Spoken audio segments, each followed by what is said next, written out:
तुर्की और अजरबैजान ने क्या सोचा था कि भारत उन्हें आसानी से जाने देगा। इन्होंने सोचा था कि भारत आर्मेनिया को कुछ हथियार बेचेगा और फिर कहानी खत्म होगी। शायद इन्होंने ऐसा ही सोचा, तभी तो अजरबैजान ने कहा था कि भारत के हथियारों से आर्मेनिया को कोई बहुत ज्यादा फायदा नहीं होगा, क्योंकि तुर्की और अजरबैजान दोनों के रक्षा मंत्रालय के प्रवक्ता ने अपने अलग बयानों में कहा था कि भारत ने आर्मेनिया को जो हथियार दिया वह इतना ज्यादा नहीं है जो युद्ध में अजरबैजान के मजबूत स्थिति को पलट दे।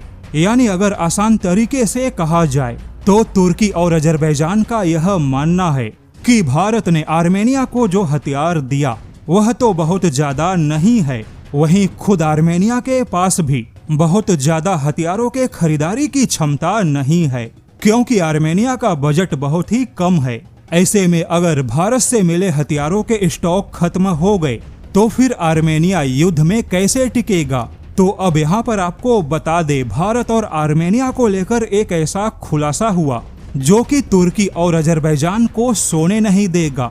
और अजरबैजान तो जाने दीजिए, क्योंकि इसके आगे की जो खबर है उसने तुर्की के पैरों तले से जमीन खिसका दी। जैसा कि आर्मेनिया ने 28 मई को परेड में पूरी दुनिया को भारत से मिले हथियारों को दिखाया, लेकिन अब इसी परेड के बाद कुछ ऐसा खुलासा हुआ जिसने अजरबैजान की तबीयत बिगाड़ दी। खबर कुछ ऐसी है कि भारत और आर्मेनिया के बीच में हथियारों के लाइफ साइकिल सपोर्ट और लॉजिस्टिक एग्रीमेंट का समझौता बहुत ही मजबूती से शामिल है। यानी अगर मान लीजिए आर्मेनिया और अजरबैजान के बीच में एक लंबा युद्ध छिड़ गया और आर्मेनिया को मिले भारत के आकाश मिसाइल डिफेंस खत्म हो गए, तो भारत यहाँ पर आपातकालीन क्लोज में तुरंत आर्मेनिया को आकाश मिसाइल डिफेंस का इंटरसेप्टर सप्लाई करेगा। यानी कि भारत ने आर्मेनिया को फास्ट ट्रैक डिलीवरी की सुविधा दी है।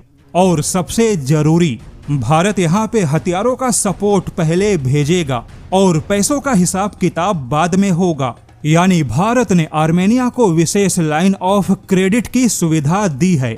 लेकिन अब यहाँ पे ध्यान देना होगा कि भारत और आर्मेनिया के बीच में अभी तक लगभग $2 अरब का रक्षा समझौता हो चुका है और भारत युद्ध के स्थिति में $1 अरब के हथियार आर्मेनिया को दे सकता है, जिसकी कीमत चुकाने की समय सीमा 5 साल होगी। हालांकि हालात के हिसाब से इसमें कम या ज्यादा बदलाव हो सकता है। यानी अब यहाँ पर अजरबैजान का वह भ्रम टूट गया कि अगर भारत से मिले आर्मेनिया के हथियार खत्म हो गए तो क्या होगा।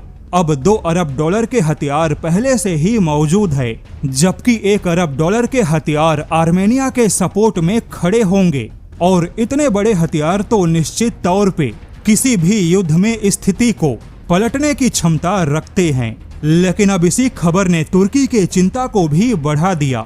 दरअसल तुर्की के रक्षा विशेषज्ञ अर्दान जेंटुरक ने चिंता व्यक्त की है कि अगर भारत ने आर्मेनिया जैसा ही साइप्रस को भी हथियारों का सपोर्ट दे दिया तो यह तुर्की के ब्लू होमलैंड यानी भूमध्य सागर में बहुत ही घातक साबित होगा। और यह तुर्की के साथ भारत का बहुत ही बड़ा क्रूर बदला लेने जैसा होगा। जैसा कि इस समय भारत और साइप्रस के बीच में ब्रह्मोस मिसाइलों को लेकर काफी चर्चा है। यूरोपियन देश साइप्रस को हथियार नहीं देते, किंतु तुर्की के टकराव की वजह से भारत यहाँ पे साइप्रस के साथ खड़ा है।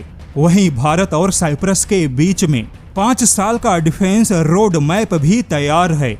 ऐसे में तुर्की के जानकार इस बात को लेकर चिंतित हैं कि भारत यहाँ पे तुर्की को टारगेट करते हुए साइप्रस को बहुत ही ज्यादा सपोर्ट देगा और भारत के ब्रह्मोस मिसाइलों से भूमध्य सागर में ताकत का संतुलन बदल सकता है।